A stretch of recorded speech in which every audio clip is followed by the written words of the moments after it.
Hi everyone. Thanks so much for being here with us for worship with Peace Mennonite, for checking out this sermon. There has been a lot of political drama this week, right? And of course I'm talking about in the biblical text between the story we read last week about Hannah giving birth to Samuel and the story that we're reading this week about God's covenant with David. There has been a shift in the entire political structure of Israel from being ruled by leaders who were known as judges to having a king, which Samuel anointed Saul as the first king of Israel, despite some pretty severe warnings about how bad kings could be and all of the terrible things that would possibly befall a nation that had a king. The people still demanded a king. Saul was king, but he made God mad, and so Samuel then anointed David, except that Saul was still king, even though David had been anointed by Samuel.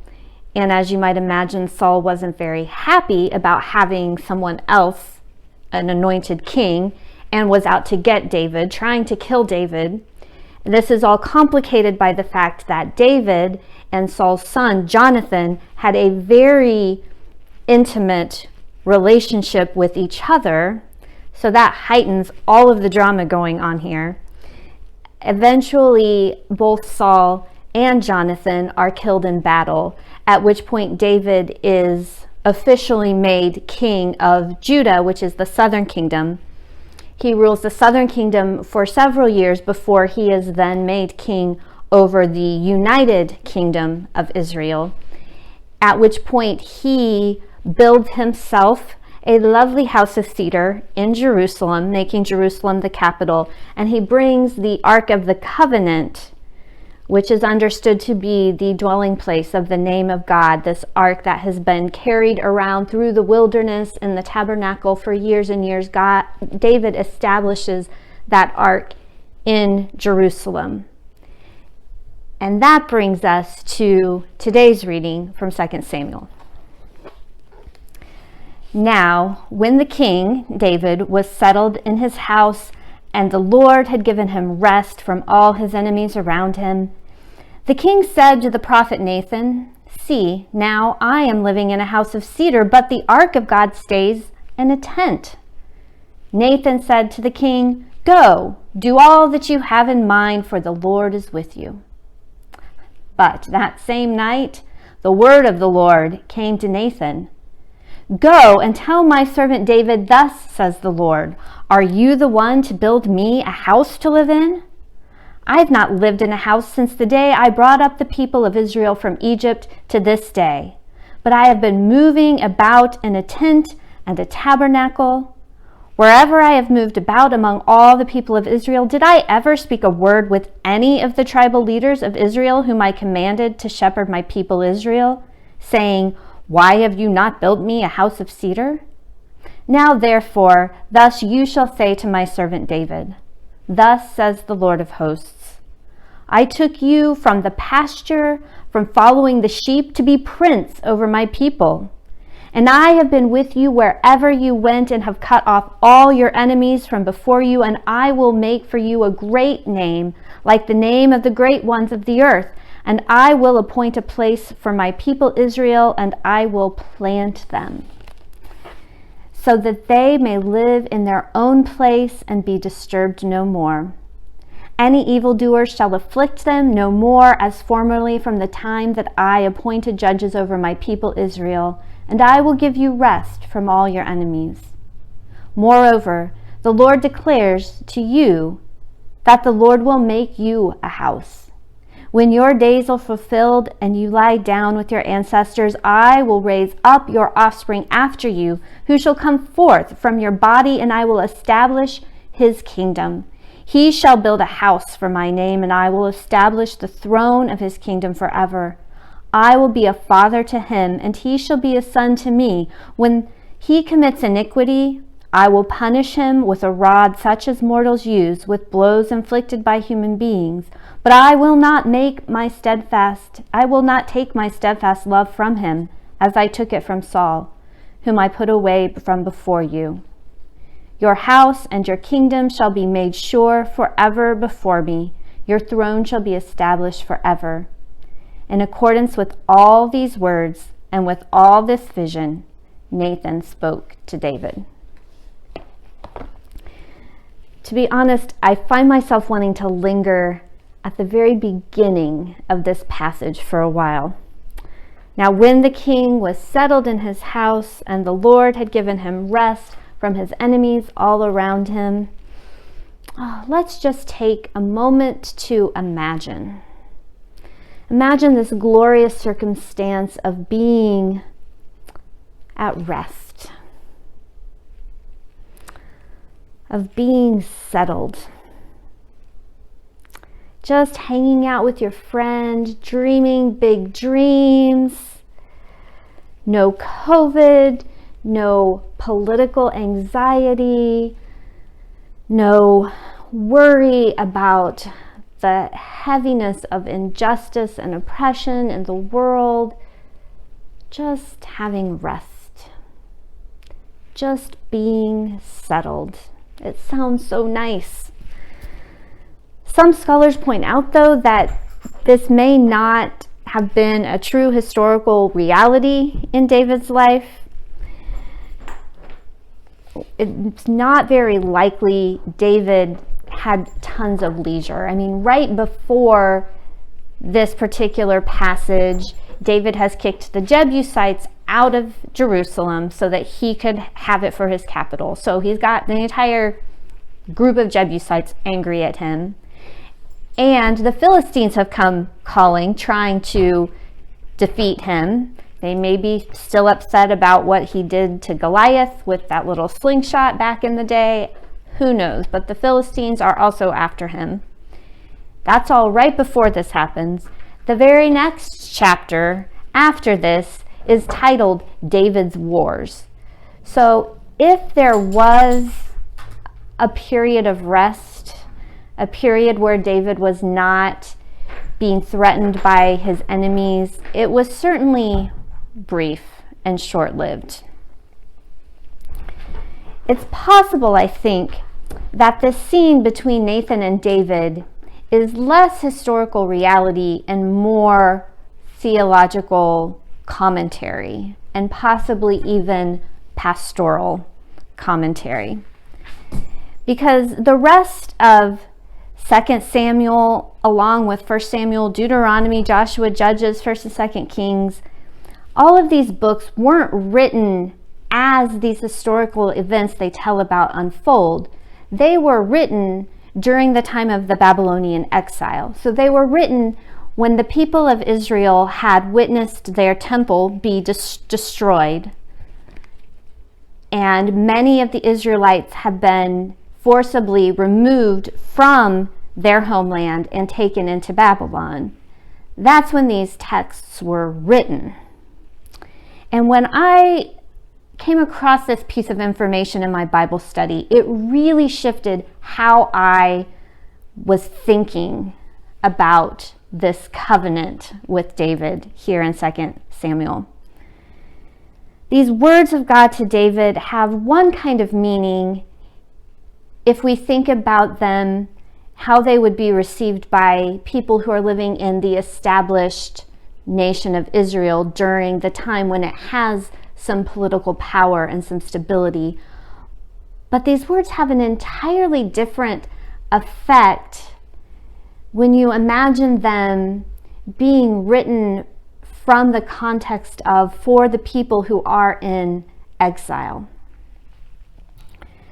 There's a sense in which I feel like in our time, right, in this time of COVID and political mess and growing awareness of racial injustices and injustices of all kinds, I think there's a sense in which this, for many people, is also a time of exile.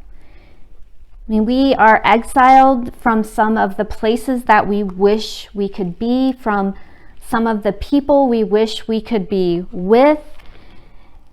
And for many people, that feeling of exile is getting worse as winter is coming, as things are getting colder, as we're thinking forward to the holidays.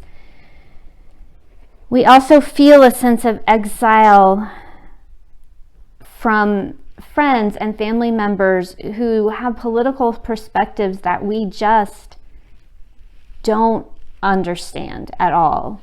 We feel very distant from people that we maybe felt closer to at some point.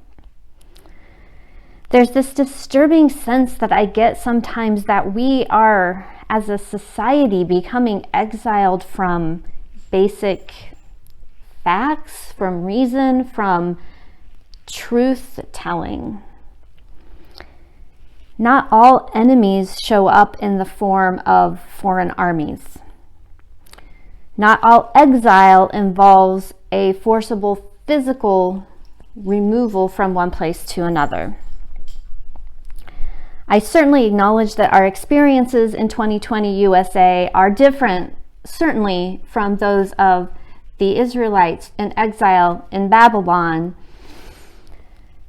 And yet, I imagine that some of the feelings that we may have are the same. Some of what we need to hear from God today may be what they needed to hear from God then.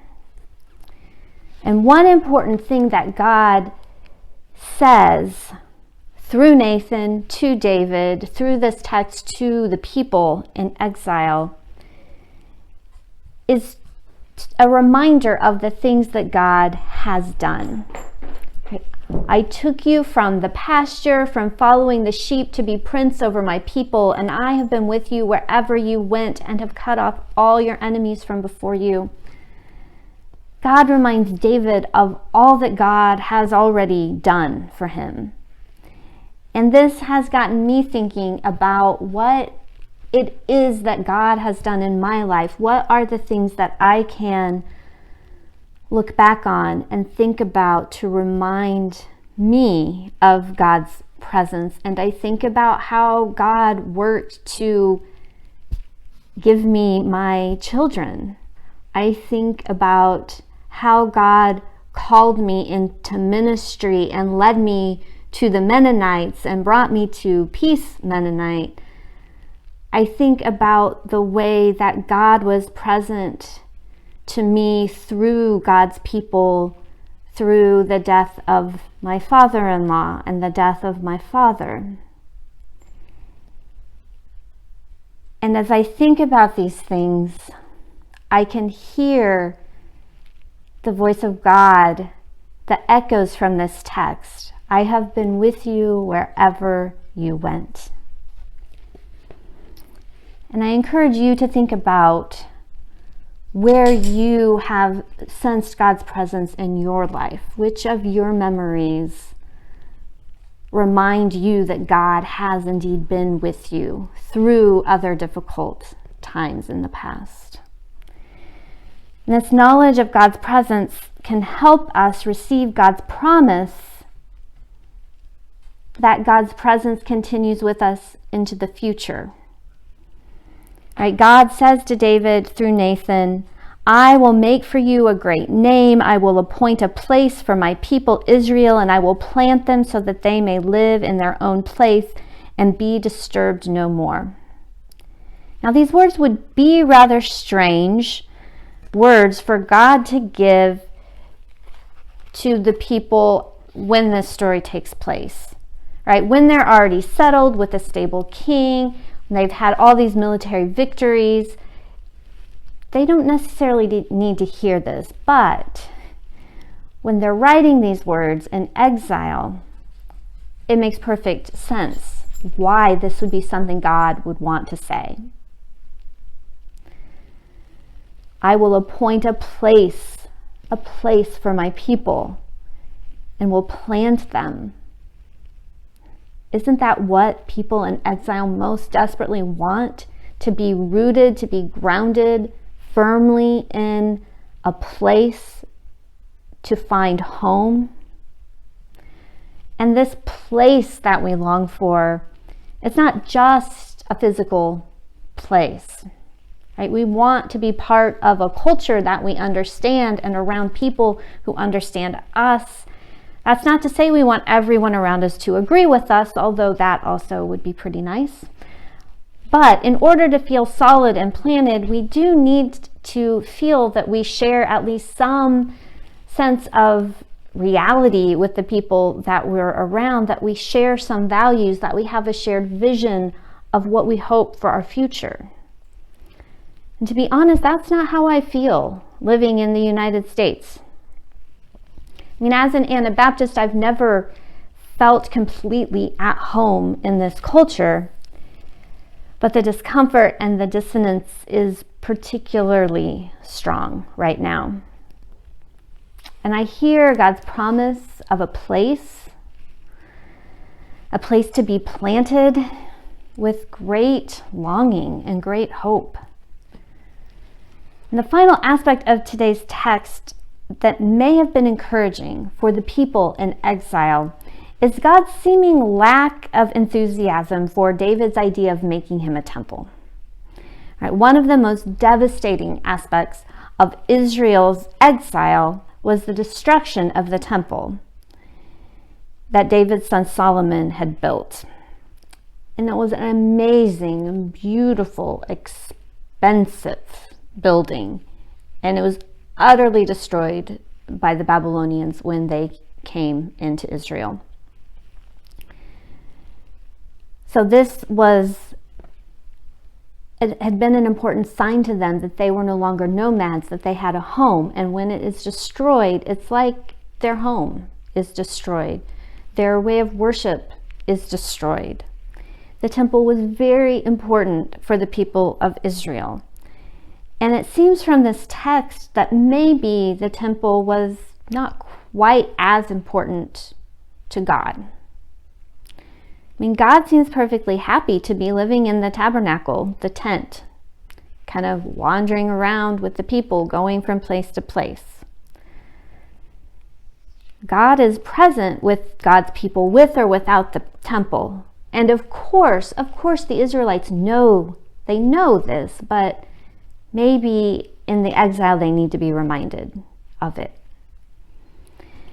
Now, I certainly recognize that our little church building is a far cry from the temple. We do not have 15-foot angels. We don't have 20 tons of gold plating the walls and the floor of the building. That was not quite in our budget, but it's a lovely, light-filled, beautiful building with great acoustics, and we can't worship there together right now. Because of COVID, it has, in a sense, been temporarily taken away from us, at least taken away in terms of what we most love to use it for our corporate worship. And it's okay that we're sad about that, and it's okay that we miss being able to be together in the building.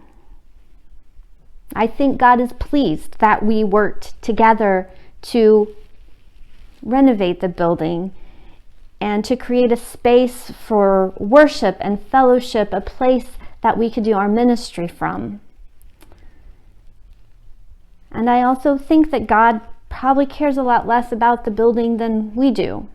And I think we know that, and maybe it helps to be reminded once in a while. Our God is a mobile, flexible God. God is wherever we are.